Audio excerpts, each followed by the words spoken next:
It is prediction time, guys. Week 11 of college football is about to start, and we're going to go ahead and get right into the games. Predict a few here and then a few on the socials, which you can keep up with at on Threads or X at a_rock321. But getting right into the games, I'm going to break down here, starting with Florida at Texas. And Texas may not have looked as dominant in the last two games as they did at the start of the season, but I'm still very confident in the team that they are and that they have there. I think that they have better players, they have better staff, they have the situational advantages, and they get this game at home. They have a bye week to rest up and get healthy, and they're playing Florida that after they just got really banged up against Georgia in that loss. Florida may have Montreal Johnson back, but they're not going to have DJ Lagway, so that's a really big hit for Florida, and that pulls them to their third string quarterback going up against this Texas defense. I just don't like their odds. Florida's defense has played a lot better than most in the recent weeks. But I think that recent injuries have really killed the momentum for the season. It's hard to win on a third string quarterback, especially in a situation like this. And I still think Texas is one of the best teams in the country. I still think Quinn Ewers is also one of the best quarterbacks in the country. I still think Texas is a very physical defense.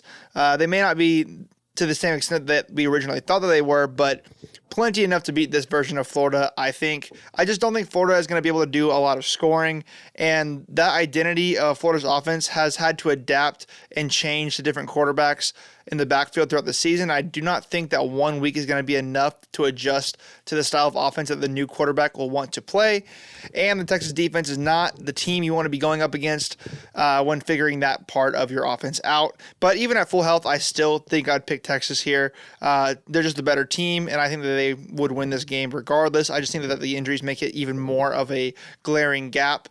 And yeah, I just think injuries take away the mystery. So give me Texas. And we're moving on to Georgia at Ole Miss. And both these teams have looked wildly inconsistent this year. So this game is really going to come down to who brings their A game. Carson Beck has had a lot of turnover problems this season for some reason, and that has really put Georgia in some tight spots. But he usually turns it on in the second half and plays like a rock star. So I really don't know what to expect out of him in this game. We know Georgia's defense has been really good, and they're probably going to be playing complementary football. So we're still unsure if Georgia's number one running back, Etienne, will be able to play in this game. He could be a huge difference maker if he plays and if he plays healthy. Georgia definitely has some injury issues right now that I'm concerned about, and they've been struggling with that all season, it seems. And this is an away game for Georgia, so definitely a lot of things that swing Ole Miss's way. But speaking of Ole Miss, on their side of things, they have a much improved defense, but their offense has been very, very inconsistent. They played a great game last week, and I'm still not really sure what to make of it. Maybe they found themselves on offense, in which case I'll be a very sad Georgia fan in the next video. Maybe they just found some favorable matchups that helped them run up the score. But I watched this game against Arkansas that they played, and because Arkansas has been so inconsistent all season, I just don't really know what to think. I know Ole Miss has had the potential and capability to go off on offense all year, but I also know that their offense is usually not able to put up very many points on this Georgia defense. So, we just saw last year. I thought the game was going to be a toss-up, and Georgia ended up running away with it and dominating. I definitely don't really expect that kind of result this year, but I do trust Kirby Smart when it comes to playing Ole Miss. I am biased, though. I'm picking Georgia in this game. I am a Georgia fan, but this game could go a variety of different ways. Nothing would really surprise me. Definitely not going to be betting on this one, but I am picking Georgia here. And next, maybe the most the best game of the night, I think, the one that most people will be watching, Alabama at LSU. And these two teams are in pretty similar positions. Both have an outside shot of still making the playoffs due to all the chaos. But after this game, only one is going to really have a chance. I think this is an elimination game. The talking points are pretty well known at this point. LSU has a huge edge playing this game at home and at night. LSU's environment is absolutely insane there, especially at night and especially when they play Alabama. And also, we know that Alabama has struggled on the road. They have for the past few years, but this could really be a huge factor that goes against them here. We know Alabama's weaknesses and their strengths. They have a very vulnerable defense, especially in the secondary, which really does not bode well for them here. LSU has a very solid passing game, and Nussmeier can definitely turn it on. I think he will in this game. On the other side, LSU's defense has seen a lot of improvement, but we've seen them struggle with mobile quarterbacks like Marcel Reed, and Jalen Milroe is probably the most dangerous mobile quarterback in the country. His decision-making is a bit questionable at times, though, and the run game for Alabama has not really been too explosive. They do have Ryan Williams at receiver, though, who has been dynamite all season, and we've seen that offense really doesn't have issues scoring a whole lot, but we saw that the offense can be affected by high-pressure environments, and that's exactly what they're going to be in here, but their defense is their Achilles heel, and I think LSU's offense will be able to capitalize on that with the home crowd behind them. I expect discipline and mistakes to be a really big problem for Alabama, and probably bite them in the butt, and I think LSU is going to come out on top, officially removing Alabama from the playoff contention and the SEC championship contention. So I do expect LSU to win this game.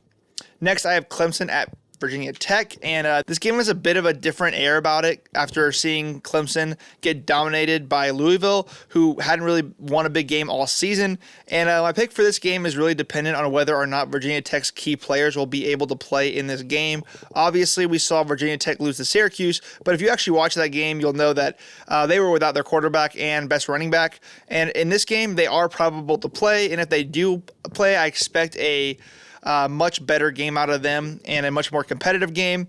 They have been really good with those guys in. The problem is we don't really know if they will play, and we don't know if they're going to be at 100% if they do.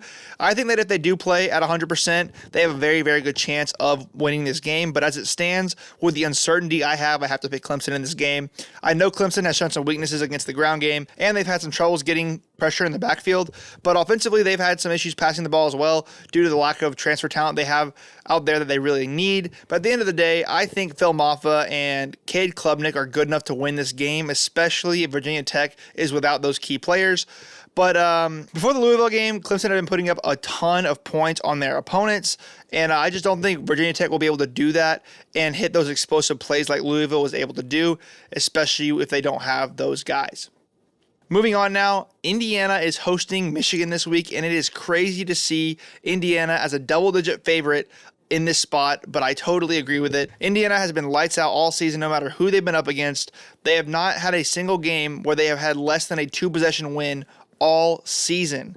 Curt Cignetti turned that team around completely and is just in his first year there too, which is really, really crazy. We know that they can win with or without their quarterback now too, so it's not like a one-player team. They are a legit team. Their defense has been salty and their offense has been explosive. Michigan, on the other hand, has had a pretty good defense but a very pitiful offense. They have passed the ball a bit better than they did earlier in the season, thanks to a quarterback change, but they still aren't really that good, and I expect Indiana to beat up on them at home before traveling to Ohio State next week. So give me Indiana all day long.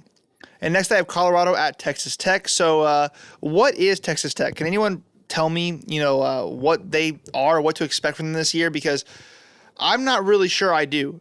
Predicting games in the Big 12 is so hard because anything can happen any given week over there, and it's like the Wild West. Texas Tech went on a winning spree, then lost to Baylor and then TCU, and turned around the next week to knock off undefeated Iowa State.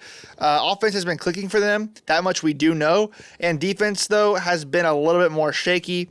Colorado is a bit of the same. We all know about the weapons that Colorado has offensively, but their defense has always struggled, although not as much this season as they did last season. And this really sets up to me to be a shootout. And in a shootout, I do trust Colorado because they just seem to be a team that can make miracle plays in clutch moments. So despite this game being at home for Texas Tech, I am going to pick Colorado here. I see scenarios for both teams to win in this spot, but I think that Colorado's defense is a bit better and the offense is a little bit better as well. So moving on now to South Carolina at Vanderbilt. It's the last game I'm going to break down. What a year it has been for Vanderbilt. They've taken down Alabama, Auburn, Kentucky, and Virginia Tech, and also played Texas very close. Some of those may not seem like really big deals, but this is Vanderbilt we're talking about here. They're not used to being a bowl-eligible team or really winning at all, but that's where they're at right now. And now South Carolina has to go into their building and win, which every team that's played them in their building has had a really hard time doing that. Only problem is South Carolina is on fire right now. They just dominated Texas A&M and did the same to Oklahoma. Lenora Sellers has been playing really, really good ball out there, and defense seems to be very successful at generating pressure. and they have a monster running back in the backfield. I know that Vanderbilt is not to be trifled with, and I wouldn't be shocked to see them win here, but I also trust in the results I've been seeing from South Carolina so far, and I think that they are going to win this game. So that's all my predictions for this video, guys. Again, you can check out the rest of my predictions on my socials at @A_Rock321 on X and Threads. I hope you guys enjoyed this video. Please like, comment, subscribe, and have a great rest of your day or night whenever you're watching. Peace.